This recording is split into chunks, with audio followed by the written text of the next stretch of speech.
Don Was, I've been a fan of yours since the 80s with Was Not Was. I interviewed you for magazines back in the day, and I have followed your insanely successful career in the music business.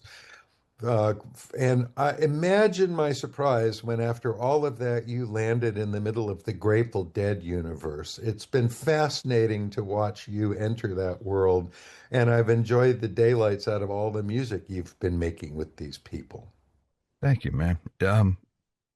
Uh, it's well, being Bobby's bass player and really getting inside, deeply inside these incredible songs, and getting to know the fans has been one of the highlights of my life. And uh, I'm still trying to figure out what it means that we're not going to be able to do it with Bobby anymore. It hasn't really sunk in that he's not going to be calling, in a week or two and planning gigs for the fall or something. Yeah, a lot of us really were taken by surprise by it because a lot of us really thought he was going to outlive all of us. It sure seemed that way, man. And I think part of the difficulty in dealing with it is that he's still ubiquitous. Man, I hear his music every day. If you want, you can hear him 24 hours a day, and Yes. he's still there. And, uh, yeah, I wish I knew how to make sense out of it. Uh, Well, we're doing the thing that needed to be done. We're keeping the music alive. This music declared itself in this world years ago, and all yeah, of us who fell in love with it knew it was going to live forever. And it's yeah, happening. It's been amazing watching the larger world come around to understanding what this was about and embracing that amazing collection of songs and mhm, that way of making music. yeah. Let's talk a little bit about that because the collective improvisation of the Grateful Dead world is fairly different from other universes, right? It is, and it isn't. Uh, I'm president of Blue Note Records, so I'm deal with a lot of jazz improvisers, and the modes change, and the scales change, and sometimes the rhythms are different.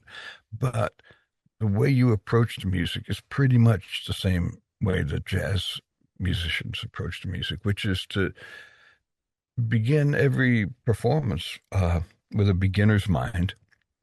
Forget what you played the night before. In fact, step further, play anything but what you played the night before. Don't try to imitate something that already happened. Play it like you're playing it for the first time.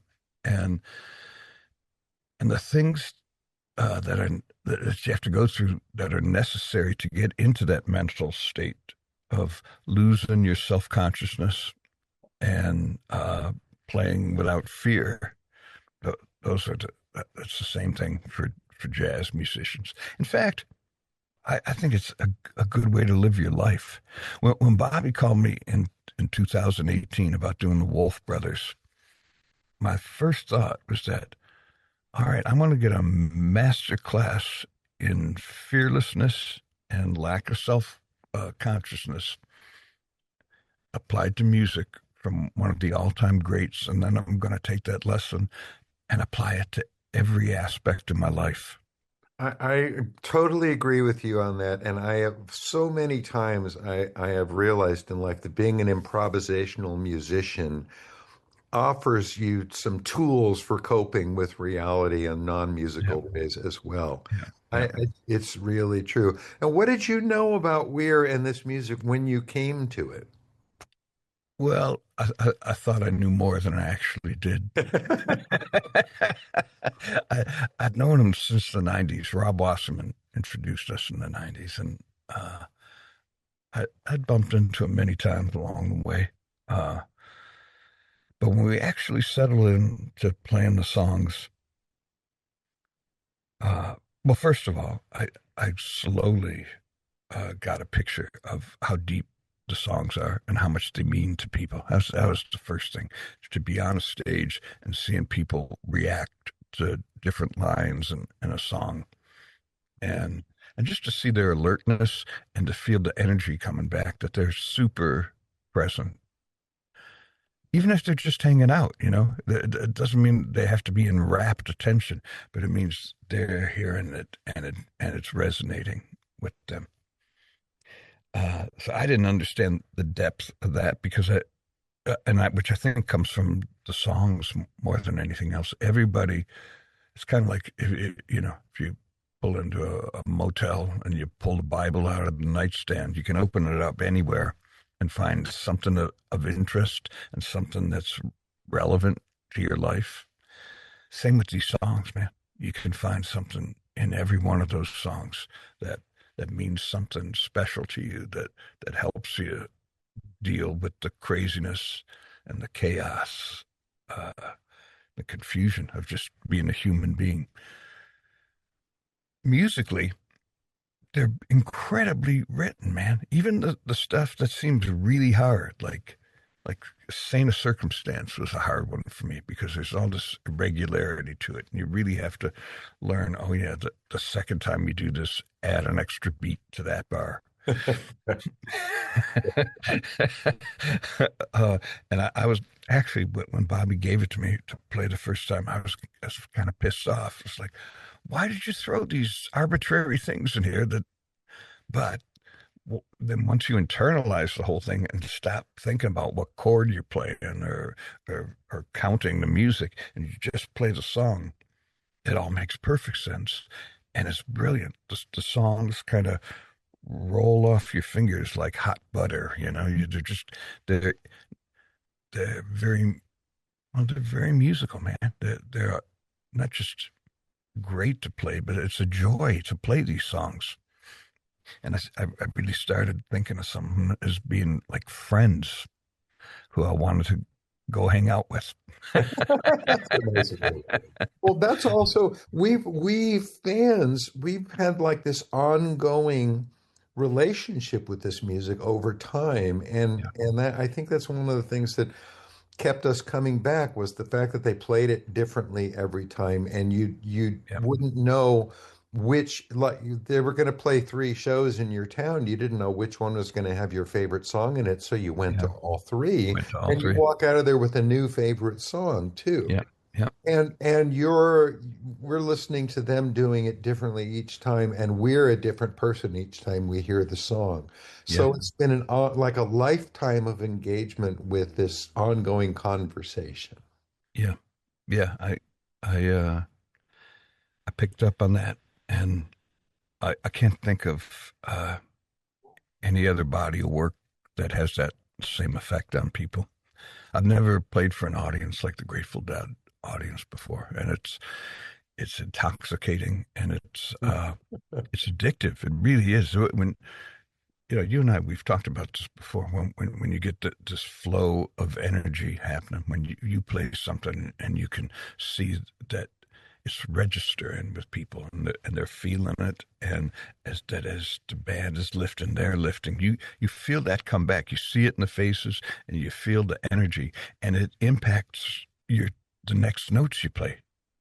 You, so the audience becomes a member of the band, Yes. and when you get this energy exchange in a circular motion happening, it's like a propeller, man, and everybody takes off.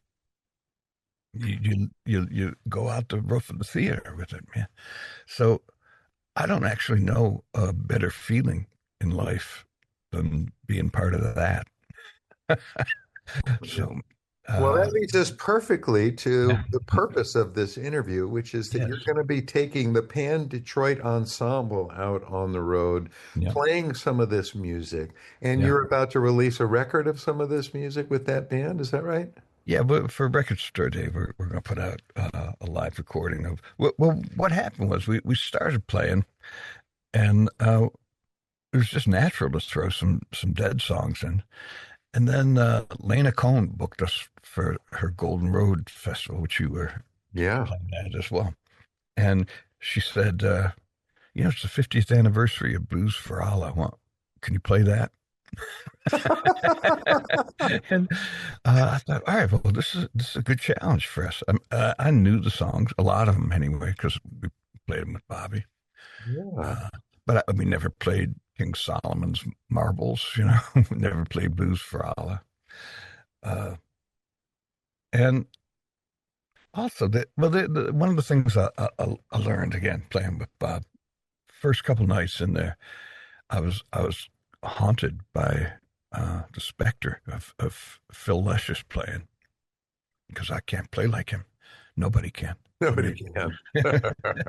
mad genius, man, incredible bass player, but I, I, I, nobody really knows what he was doing. Some people come closer than others, but anyway. I didn't know what to play, and Bob finally said, I hear you chasing Phil here, and just remember that all the guys in the Grateful Dead were ever doing was playing like themselves.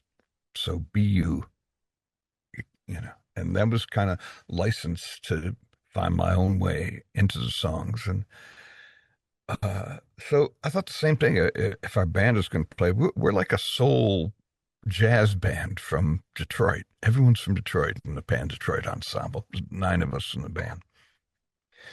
And if we're going to play these songs, the worst thing you can do is play karaoke versions of the Grateful Dead playing them, because that's just antithetical to the very essence of what they were about. So we had to find our own way in, and it called for Detroiticizing just a couple of the songs, at least anyway.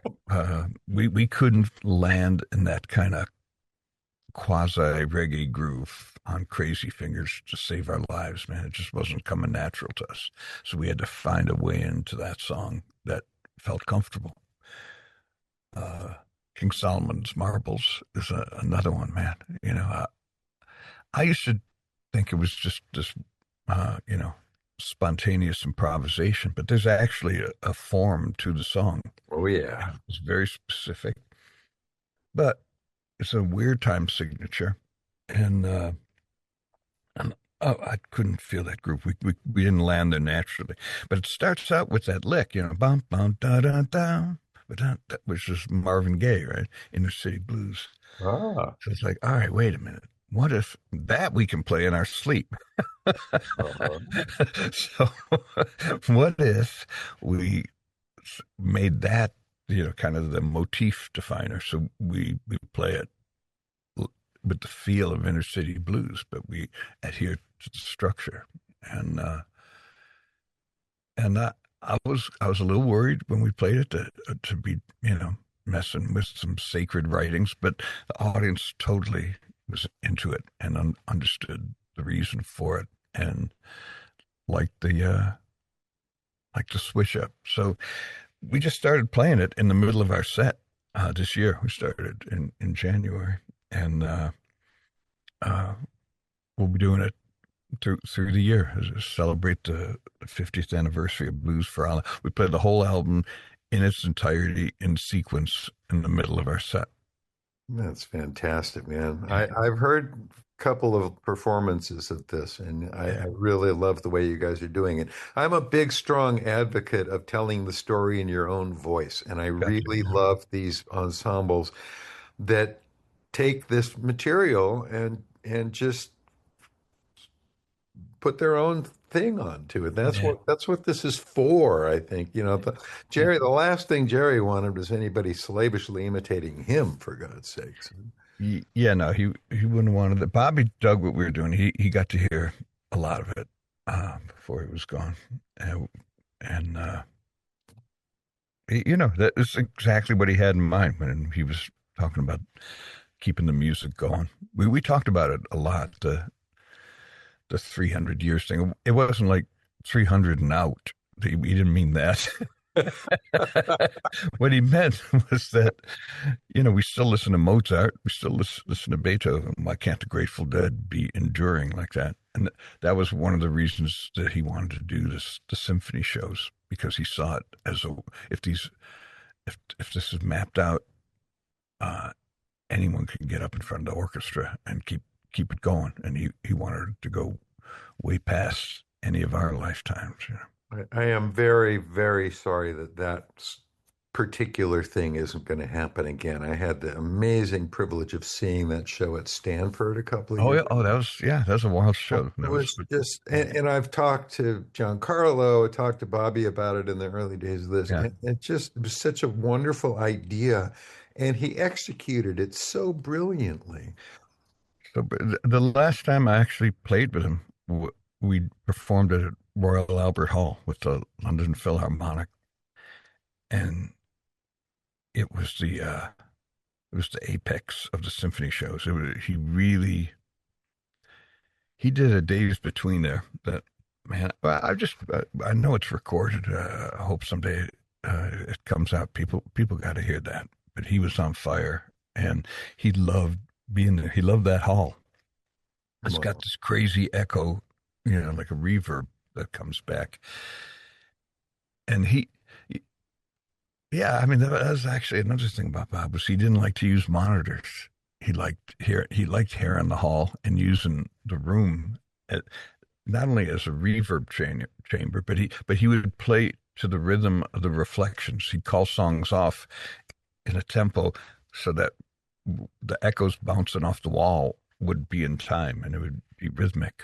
Wow, that's So amazing. he loved working with the walls of the place that we were playing in, and it really doesn't get much better than Royal Albert Hall.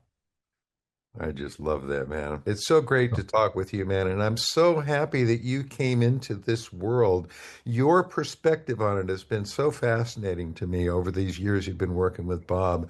Yeah. And I'm really delighted to see you in it. As I say, I've been a fan since Was Not Was in the 80s. And your take on all of this has been really informative and enlightening and a pleasure to appreciate. So thank you for your time and thank you for the music, man. Yeah, but thank you, Dave. It was always great to see you and chat with you.